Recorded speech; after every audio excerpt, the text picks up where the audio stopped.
Raila aliingia rasmi kwenye siasa mwishoni mwa mwaka wa 1970. Hapa ni muktasari wa hatua muhimu katika maisha yake ya kisiasa.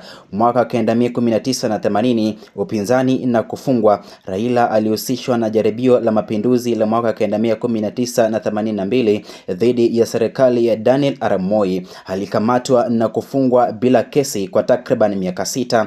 Alifungwa tena mara kadhaa baadaye kwa kupinga utawala wa chama kimoja cha KANU.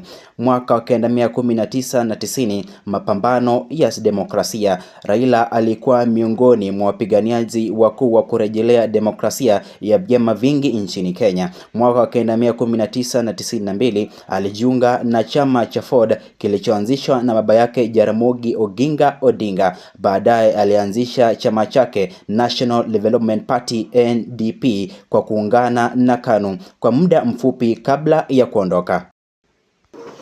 Mwaka wa 2000, serikali ya muungano na mageuzi. Mwaka wa 2002, Raila aliongoza muungano wa NARC uliofaulu kumng'oa KANU madarakani na Mwai Kibaki kuwa rais. Aliteuliwa kuwa waziri wa barabara na miundombinu kati ya mwaka wa 2003 hadi mwaka 2005. Baada ya mgogoro wa katiba wa mwaka 2005, Raila aliongoza upinzani wa Orange dhidi ya kura ya maoni, ndipo likazaliwa jina ODM, Orange Democratic Movement.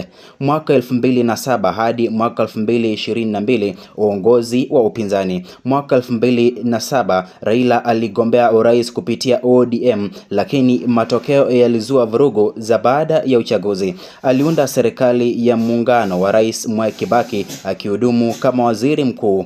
Aliwania tena urais miaka 2013, mwaka 2017 na mwaka 2022, lakini hakufaulu, akibaki kuwa kiongozi mkuu wa upinzani nchini Kenya.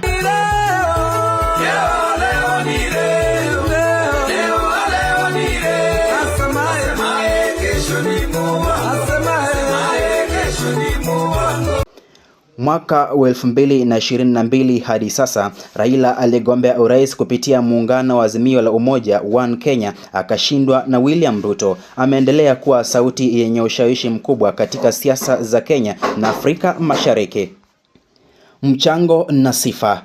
Mshikamano mkubwa na wapiganiaji wa haki za kijamii na demokrasia. Mchango katika mageuzi ya katiba ya Kenya wa mwaka 2010.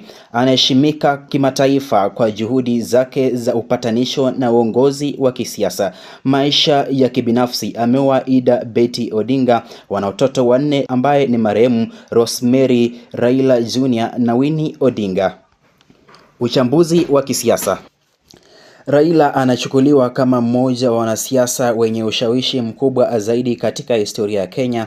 Uvumilivu wake, msimamo wa haki na mapambano ya demokrasia yamemfanya kuwa kiongozi anayeheshimiwa kote barani Afrika. Pumzika kwa amani shujaa. Glenisha Skobasu ndilo jina langu.